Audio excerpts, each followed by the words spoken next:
So, ఈరోజు మన video ఏంటంటే, నేను డెలివరీ తర్వాత కొన్ని రికార్డ్ చేశా. డెలివరీకి ముందు, డెలివరీ తర్వాత కొన్ని రికార్డ్ చేసిన వ్లాగ్స్ మీకు అప్‌లోడ్ చేయలేదు. ఇంకా అవన్నీ కొద్ది కొద్దిగా పెట్టేసేద్దామని చెప్పనైతే పెడుతున్నా. ఇక్కడైతే మేము హాస్పిటల్ బ్యాగ్‌కి కావాల్సిన ఐటెమ్స్ అన్నీ తెచ్చుకోవడానికని చెప్పి షాపింగ్‌కైతే వచ్చాము. ఇక్కడ నేను మీకు చిన్న బాక్స్‌లో చూపిస్తుంది. మహి ఫస్ట్ టైమ్ షాపింగ్‌కొచ్చింది. మళ్ళీ ఇప్పుడు ఇంత పెద్దయ్యాక వాళ్ళ తమ్ముడి కోసం వచ్చింది షాపింగ్‌కి. మధ్య మధ్యలో తీసుకెళ్తుంటాం. అది వేరే విషయం. కాకపోతే ఇప్పుడు వాళ్ళ తమ్ముడి కోసం రావడం అన్నది స్పెషల్ గదా! అంటే ఈ డెలివరీ అయిన తర్వాత మాట్లాడుతున్నా కాబట్టి తమ్ముడు అంటున్నాను.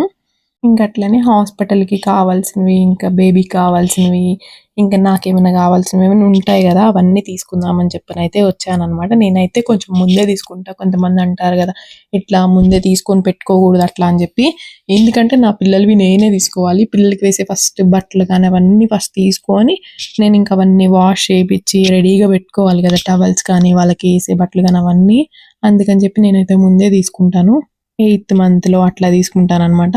అప్పుడేంటంటే మరీ నైన్త్ మంత్‌కెళ్ళి మనం షాపింగ్ జేయాలి, అటు ఇటు తిరగాలంటే అసలు మన వల్ల కాదు. ఒక్కొక్కసారి సెవెంత్ మంత్, ఎయిత్ మంత్ అట్లా సెవెంత్ మంత్ మధ్యలోనో, ఎయిత్ మంత్‌లోనో తీసుకున్నట్టున్నా. కరెక్ట్ గుర్తు గూడా రాట్లా నేను ఈ వీడియో మాట్లాడేటప్పుడు. ఇప్పటికి అనిపిస్తది. ఎట్లా అంటే మహి ఇంత చిన్నగున్నది ఇప్పుడే ఇంత పెద్దదయిపోయిందా అని చెప్పి నిన్న మొన్న ఇంత చిన్న పిల్ల గదా ఇది అని చెప్పనని. ఇక్కడైతే నేను చూస్తా ఉన్నాననమాట. ఇంకా కన్ఫర్మ్‌గా అప్పుడు బాయ్ అని అయితే అని ఫిక్స్ అయ్యాం గదా! ఇంక అందుకని చెప్పనని ఇట్లా బాయ్‌కి సంబంధించిన కొన్ని టీ షర్ట్స్ కానీ అవన్నీ నేను అమ్మాయిలకి అన్నట్టు కాకుండా అన్ని బాయ్ బేబీకి ఏవైతే తీసుకుంటారో అవే తీసుకున్నాననమాట. కొన్ని కొన్ని అయితే నిజం చెప్పాలంటే. అట్లేం లేదు. నాకు వద్దు బాయ్ బేబీకి సంబంధించినవే ఇవ్వండి అని చెప్పనని అక్కడ అన్నీ చూసుకొని మరీ తెచ్చుకున్నాను. సేమ్ ఇదే కొంచెం ఒక 2 ఇయర్స్, 3 ఇయర్స్ వెనక్కెళ్తే మహీకి గూడా ఇట్లానే వచ్చాననమాట. కరెక్ట్‌గా ఈ బుజ్జి బొంపేసుకొని. అసలు ప్రెగ్నెన్సీ జర్నీ మొత్తం ఎట్లా ఉంటదంటే అసలు 9 మంత్స్ ఎట్లా గడిచిపోయినాయి అని చెప్పని అనిపిస్తది గదా! అంటే 9 మంత్స్ ఉందా అని చెప్పి అనిపిస్తది స్టార్టింగ్‌లో. ఆ 9 మంత్స్ అసలు ఎంత స్పీడ్‌గా గడిచిపోతాయో.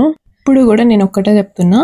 న్యూ బోర్న్ బేబీకి అన్నప్పుడు న్యూ బోర్న్స్ అస్సలు తీసుకోమాకండి. ఎందుకంటే అది అస్సలు యూజ్ అవ్వవు. ఆ తర్వాత కొంచెం ఏంటంటే పిల్లల తర్వాత బొద్దుగుంటారు, లేకపోతే సన్నగవుతారు ఏమైనా గానీ 3 మంత్స్ సైజ్ తీసుకోవడమే బెస్ట్ అని చెప్తాను. ఎందుకంటే 0 సైజ్ మహి అప్పుడు గూడా అట్లే చేశాను నేను. 0 సైజ్ తెచ్చాను. ఆ తర్వాత వేస్ట్ అయిపోయినాయి. అందుకని చెప్పి 3 మంత్స్ సైజ్ తీసుకోవడమే బెస్ట్ అసలకి. చాలా వరకు తనీష్‌కి గూడా అట్లానే చేశాననమాట నేను. అన్నీ 0 సైజ్ తీసుకున్నాను. అవన్నీ అస్సలు యూజ్ అవ్వలేదింకా. వేస్ట్ అనిపిచ్చింది. స్టార్టింగ్ హాస్పిటల్‌లో ఉన్నప్పుడు కొంచెం యూజ్ అయినాయి. ఓకే గదా! అనుకున్నా. ఇక్కడ నేను చూపిచ్చేవన్నీ తీసుకున్నాను. ఎందుకంటే అప్పుడు కొంచెం హడావిడిగా ఉంటది. డెలివరీ టైం దగ్గర పడినప్పుడు మన దగ్గర అసలు ఏం లేకుండా ఎట్లెళ్తాము? ఇంట్లో అందరూ చెప్తారు అసలు ముందే కొనకూడదు అట్లా అని చెప్పనని.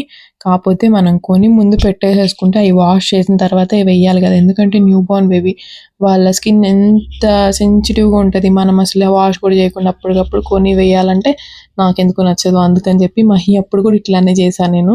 ఎందుకో ప్రెగ్నెన్సీలో మన ఫేస్ అంటే బాయ్ బేబీకి ఒకలాగా, గర్ల్ బేబీకి ఒకలా ఉంటది అని చెప్పి మీరెప్పుడన్నా నోటీస్ చేసారా? అంటే ఎవరైనా చెప్పడం మీరు విన్నారా?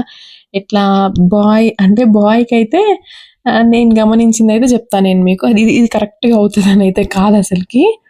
బాయ్ బేబీ అయితే మొహమంతా ఇట్లా డల్ ఉంటారు అట్లా అని చెప్పని అంటారు గదా! నాకు అట్లే అనిపిచ్చేది. అంటే నా ఫేస్ మొత్తం మరీ డల్ అయిపోతున్నట్టు, బాగా నీరసంగా ఉన్నట్టు అట్లా ఉండేది. అదే గర్ల్ బేబీ అప్పుడైతే ముక్కు లావు అవుతదంటారు. నాకు నిజంగానే ముక్కు లావయింది. అందరికీ ఉంటదని నేను చెప్పను గానీ, నా దగ్గర నా విషయంలో నేను అనుభవించింది నేను మీకు జెప్తున్నా. అనిపిచ్చింది. నాకనిపించింది నేను మీకు జెప్తున్నాను. ఇక్కడ నేను చూపిస్తున్న డ్రెస్ సేమ్ ఇదే డ్రెస్ మహీకి వైట్ కలర్‌లో తీసుకున్నాననమాట. హాస్పిటల్ నుంచి ఇంటికొచ్చిన సెకండ్ డే వేశా. అట్లా అని చెప్పి తనీష్‌కి గూడా హాస్పిటల్ నుంచి ఇంటికొచ్చిన తర్వాత సెకండ్ డే వెయ్యాలని చెప్పనని తీసుకున్నా. ఇక్కడ నేను మీకు ఒక అమ్మాయి ఇట్లా వెళ్తున్నప్పుడు చూపిచ్చాను గదా! తననమాట. మహీకి మొత్తం దానికి హాస్పిటల్ బ్యాగ్ అంతా చూపించి నేను ఆ అమ్మాయి దగ్గరే తీసుకున్నాననమాట. ఆ అమ్మాయి ఇంక పరిగెత్తుకుంటే మా అమ్మోళ్ళ చూసి వచ్చింది. వచ్చి "మీరు ఈ పాప అప్పుడు తీసుకున్నారు కదా!